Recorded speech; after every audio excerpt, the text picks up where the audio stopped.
Salut tout le monde, bienvenue dans ce nouvel épisode du podcast Bonjour French. Je suis vraiment content de vous retrouver aujourd'hui. Moi, c'est Nicolas et comme toujours, je suis accompagné de Camille. Salut Nicolas. Salut à tous. Moi aussi, je suis ravie d'être là aujourd'hui.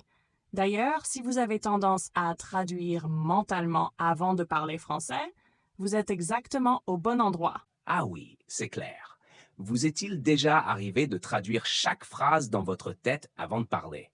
C'est super frustrant, ça ralentit complètement votre rythme de parole. Oui, exactement. Plein d'apprenants passent d'abord par leur langue maternelle, puis traduisent en français. Le problème, c'est que souvent, quand ils sont enfin prêts à parler, la conversation est déjà partie ailleurs. Ça m'est déjà arrivé aussi au début.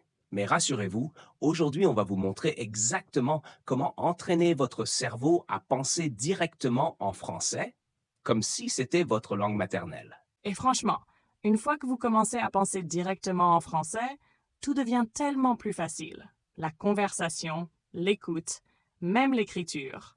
Ça change tout. Oui, complètement.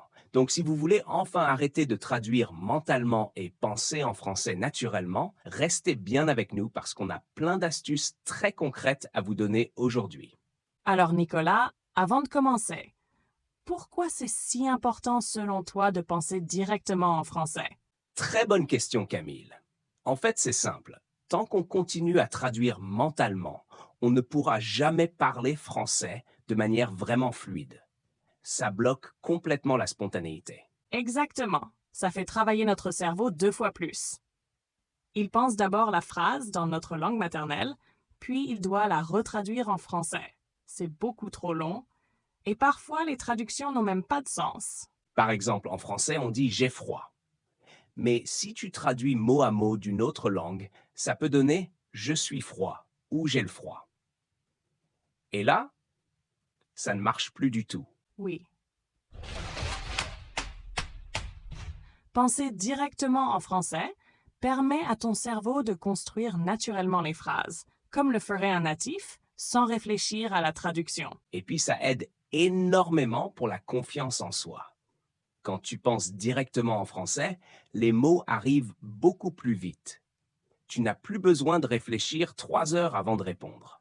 C'est automatique. C'est exactement ça. Fini les longues hésitations pour traduire. Tu réponds immédiatement, naturellement, comme si tu parlais ta langue maternelle. Un autre avantage auquel on ne pense pas toujours. Quand tu penses en français, ta compréhension orale s'améliore aussi considérablement. Absolument! C'est comme si ton cerveau passait en mode français. Soit pour des films, des séries, de la musique. Tu comprends directement sans devoir traduire chaque phrase. Et Camille, n'oublions pas la prononciation. Penser en français, ça améliore naturellement ta prononciation, parce que tu entends les sons comme un natif. Tout à fait. Donc pour résumer, penser en français t'aide à parler plus vite, améliore ta confiance, booste ta compréhension orale et rend ta prononciation beaucoup plus naturelle. Maintenant, vous vous demandez sûrement, OK, mais comment je fais concrètement pour entraîner mon cerveau à penser en français? Pas d'inquiétude. On va tout vous expliquer étape par étape. Mais juste avant, Nicolas, parlons des erreurs les plus fréquentes. Oui, il y en a quelques-unes qui reviennent très souvent. Mais heureusement, elles sont faciles à repérer et à corriger. Première erreur, s'appuyer constamment sur la traduction. Si tu traduis chaque phrase dans ta tête, ton cerveau ne développe jamais l'automatisme de penser en français.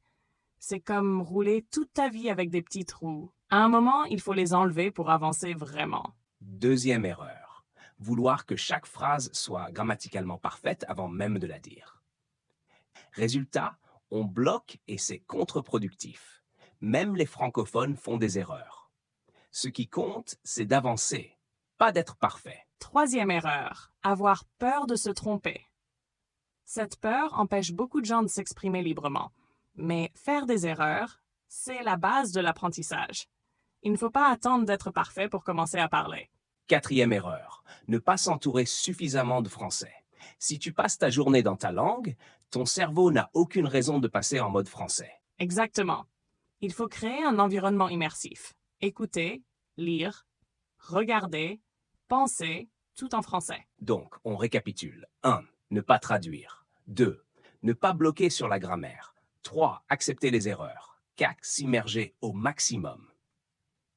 Voilà la base. Allez, passons aux solutions concrètes.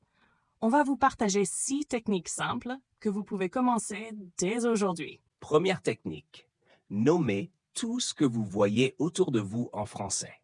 C'est simple, rapide et super efficace. Par exemple, tu es dans ta cuisine. Dis-toi mentalement frigo, assiette, verre, cuisinière. Et ensuite, commence à faire de petites phrases. Oui, tu peux dire je prépare un café, je coupe des légumes ou même je fais la vaisselle. L'idée, c'est de lier ton quotidien au français. Deuxième technique. Parle-toi à toi-même en français. Je sais, ça paraît un peu bizarre dit comme ça, mais c'est une des meilleures méthodes. Totalement. Tu peux le faire en te regardant dans le miroir ou pendant que tu fais une activité. Par exemple, je me brosse les dents. Je vais sortir faire une course. Il fait beau aujourd'hui. Et ce qui est génial, c'est qu'il n'y a aucune pression. Personne ne t'écoute. Donc tu peux essayer, faire des erreurs, corriger, tu t'entraînes librement. Troisième technique, utilise un dictionnaire français-français. Beaucoup de gens utilisent encore des traductions vers leur langue maternelle.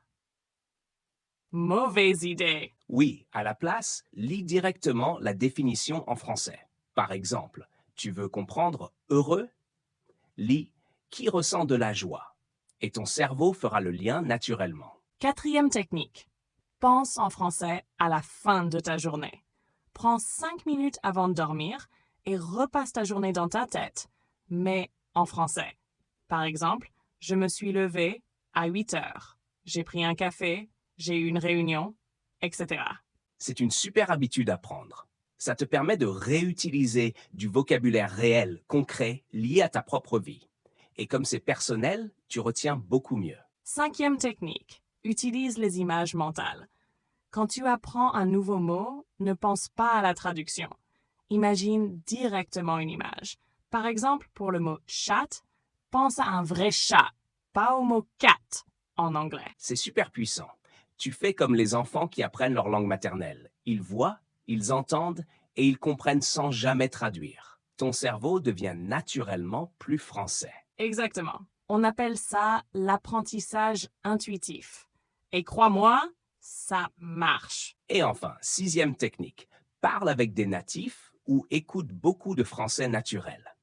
Plus tu entends du vrai français, plus ton cerveau s'habitue aux structures, aux sons, aux expressions. Et tu peux le faire sans même parler au début. Juste écouter des podcasts, des vidéos, des dialogues simples. Ton cerveau absorbe tout sans que tu t'en rendes compte. Oui, et c'est pour ça qu'on a créé ce podcast Bonjour French, pour vous aider. Et vous pouvez même réécouter les épisodes plusieurs fois, répéter les phrases à voix haute, imiter l'intonation. Tout ça vous aide à penser naturellement en français. Donc on récapitule les 6 techniques simples. 1. Nommez les objets autour de vous. 2. Parlez-vous à vous-même. 3. Utilisez un dictionnaire français France 4. Pensez à votre journée en français. 5. Associez chaque mot à une image. 6. Écoutez du français natif régulièrement. Et ce qui est génial, c'est que vous pouvez commencer dès aujourd'hui, sans attendre. Pas besoin de cours compliqués ou de manuels. Le plus important, c'est d'être régulier. Faites un petit peu chaque jour et vous verrez une grande différence en quelques semaines. Et surtout, amusez-vous. Apprendre une langue, c'est une aventure. Il faut rester curieux, ouvert et patient. Voilà, c'est tout pour aujourd'hui. On espère que cet épisode vous a plu et qu'il vous aidera à penser de plus en plus en français. N'hésitez pas à réécouter cet épisode plusieurs fois et à pratiquer dès maintenant une des techniques qu'on a partagées. Merci d'avoir été avec nous, prenez soin de vous et surtout, continuez à parler. À très bientôt dans un prochain épisode de Bonjour French. Salut à tous!